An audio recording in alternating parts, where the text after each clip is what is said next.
Something I shared in another interview. The people of Hempstead are passionate about Hempstead. I mean, Tigers for life, that's what it's all about. So I appreciate that. I appreciate what you bring to the table, what all of you guys bring to the table.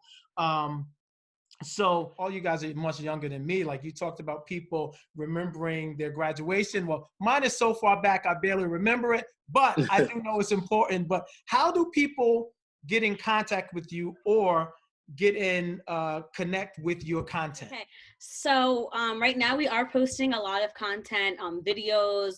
I think we have articles coming up. Some infographics. That's the word I was trying to look for. Infographics. And a podcast, I believe, is coming. Yes, the podcast is up. Nice. Oh, great. The Facebook page is called FCA's Addiction Prevention, Treatment, and Recovery Services. Yes, so that's FCA's Addiction Prevention, Treatment, and Recovery Services on Facebook. That's like a tongue twister. Yeah. Right? I put all our titles in there. Right. Okay, I like it. I love it. Now, the podcast, you said the podcast is up, Paul. How do we get... The podcast should be up. Last I heard from Lindsay, the podcast is up, and I think there's several videos up.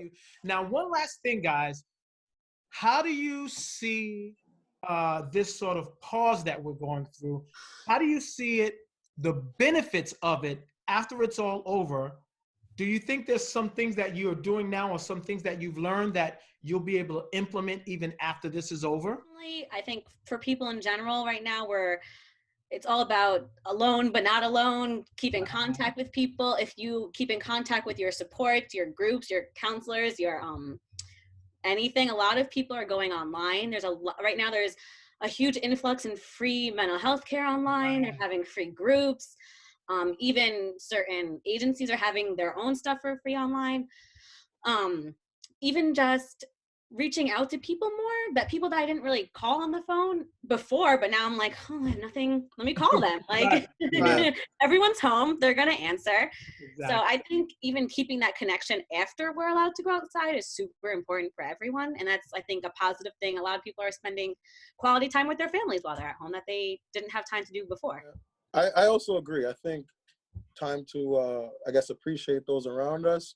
And when it comes to, the work aspect, I mean, I'm going to, if it's allowed, definitely putting out content, if the pages still continue, working on Saturdays even more now, taking those Saturdays because we know there's a community we're going to start reaching. There's going to be a wider community. Yes, we work in the small community, but now if things are in the social, how social media works, you could reach a whole lot of people, a whole bunch of new people now. So maybe hopefully doing content on Saturdays. We work Monday through Friday, sometimes Saturdays, but now definitely you have something to do on a Saturday.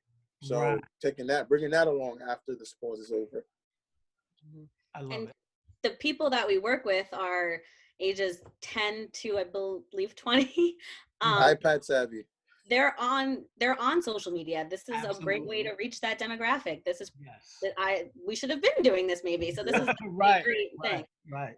Yeah, I was saying that too. I just feel like the universe is pushing us to do a little bit more of what we need to do. And so whether that's Paul and Jasmine said, getting closer to the people that mean the most to us, and being able to, I feel like our work is so important and vital, to be able to stress manage in highly stressful situations and be able to cope and move forward. It's just a skill that you will need for life. And so other than stress managing and communication skills, it's just coping in a healthy way and learning to, boost your immunity, learning to communicate your needs without being too aggressive. and learning to be assertive and get your needs met. I think that it's so important for not only adults, but definitely for the youth that are finding their voices. Sometimes it's hard, you know, as children, it's hard to communicate how you feel, especially if your parents are not helping you identify your feelings. Right. And so something that I'm working on now, my next video will be on, you know, identifying depression in young children and youth. And so it might look like acting out. It might look like temper tantrums. It might look like a lot of outbursts. No, and sometimes when things are not tangible and they're all in your head, in your cognition, kind of hard to process and sift through. And so I think that, you know, one thing that I've implemented before, but I'm definitely implementing now, is mood journals.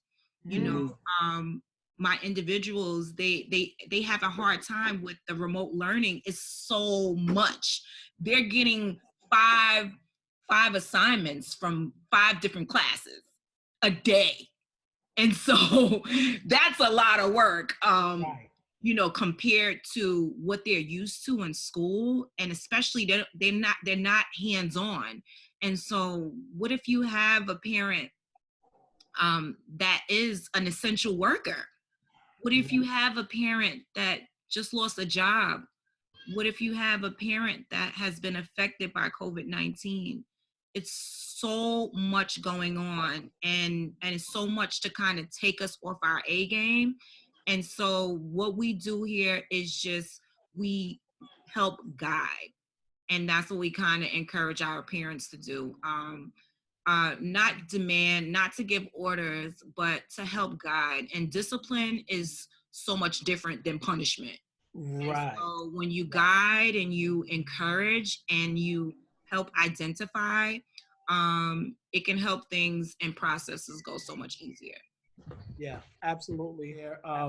I was on a Zoom meeting the other day talking about with mental health professionals, psychologists, and so forth, talking about how teachers should engage with students, even with the distance learning, and not having a rush back to curriculum to meet your certain demands that are put on you, but being mindful and more empathetic and connecting with students in a way to let them know that you see them, you hear them, and not just do this work, do this work, do this work. So that goes for us as mental health professionals, that goes for teachers, for guidance counselors, for administrators, for everyone involved, because we're all going through the same thing. And one last thing I will add to what you were saying is that I think we all have to be prepared for an influx of families and individuals after this is over, because unfortunately we have to go through this crisis together. But I think it is sort of normalizing for our community, especially the Black and Brown community, that mental health therapy and counseling is okay. It's not this taboo thing that, you know, you're afraid to go and engage with a therapist. So I think it's going to make it more normal. And I think we all have to be prepared. So we have to really think ahead. And I know that's what we're doing. It's just good to let the community know, put a face to the name of what's going on here. And one last thing before we go, I just wanted to give a shout out to our joint organization, FCA, Family and Children's Association. I do believe that our leadership, Jeff Reynolds, Lisa Birch, Donna Tyson, they were ahead of the curve in preparing us to be able to do this online stuff. They prepared us beforehand, and we're able to sort of seamlessly keep the work going. So just a shout out to them. Shout out to the leadership here. Elizabeth, thank you again for your leadership. And team, I really do enjoy watching you guys work. I really do. I'm a fan of yours. So I want you guys to know that. Do you have any last words? All three of you, do you have any last words for the community? I just want to say, because I'm from the boogie down, I'm from the Bronx, so I just want to say I do miss my Nassau community, the Suffolk community. I miss you guys all. Hope you guys staying safe. I'm going to keep releasing as much content as I could. Awesome. Every day I'm trying to be more creative. Please reach out to my email if you have any suggestions of any type of content you guys are looking for. The next podcast should be coming on soon. I need more topics. I need, things that are relevant. So you can reach me at pbonilla, that's PBONILLA at FCALI.org. And stay safe out there. Awesome. I'll also give my email. It's jlucas@fcali.org, JLUCAS@fcali.org.